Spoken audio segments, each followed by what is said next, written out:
আসসালামু আলাইকুম। বিসিন ভাই সম্রাট চ্যানেল থেকে সবাইকে স্বাগত জানাচ্ছি। আমি ফয়সাল আহমেদ সম্রাট। আজকে আপনাদের সাথে আমি কথা বলবো বেলারুশ নিয়ে। আপনারা যারা বিশ্বস্ত একটা মাধ্যম খুঁজতেছেন দীর্ঘদিন ধরে, এবং আপনারা জানেন যে সম্রাট ট্যুর অ্যান্ড ট্রাভেলস দীর্ঘদিন যাবৎ আপনাদের সাথে বিশ্বস্ততার সহিত কাজ করে আসছে।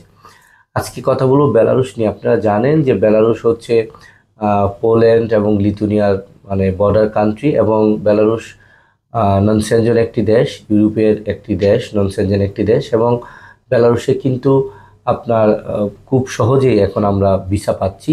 তবে একটা জিনিস যেটা একেবারে আপনাদের মোটা থাকে একটা প্রশ্ন থাকে যে বেলারুশে স্টিকার ভিসা হয় কি না।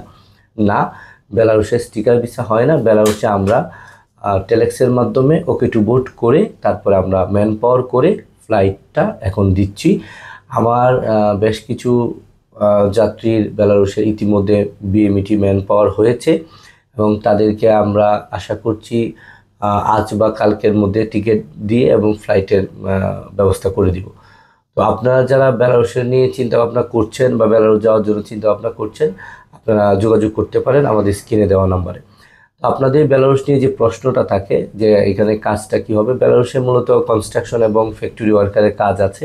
বেতনের কথা বলছিলাম, বেতন আপনার বেলারুশে 600 ইউরো থেকে স্টার্ট হয়। যারা স্কিল ওয়ার্কার আছেন তাদের স্যালারি 700 থেকে 900 পর্যন্ত স্টার্টিংয়েই পাওয়া যায়। একটা জিনিস মানে সবাই জিজ্ঞাসা করে যে আসলে টাইমিংয়ের বিষয়টা, আমরা 2 মাসের মধ্যে বেলারুশের সম্পূর্ণ কাজটা কমপ্লিট করে দেবো আপনাদেরকে, উইথ একদম ফ্লাইট সহ। তো যারা বেলারুশের জন্য পাসপোর্ট জমা দিতে চাচ্ছেন, দ্রুত স্ক্রিনে দেওয়া নাম্বারে যোগাযোগ করুন এবং আপনার পাসপোর্টটি জমা করুন। ধন্যবাদ সবাইকে, ভালো থাকবেন সবাই। আবার একটি কথা, একজন সবার জন্য, সবাই একজনের জন্য। আসসালামু আলাইকুম।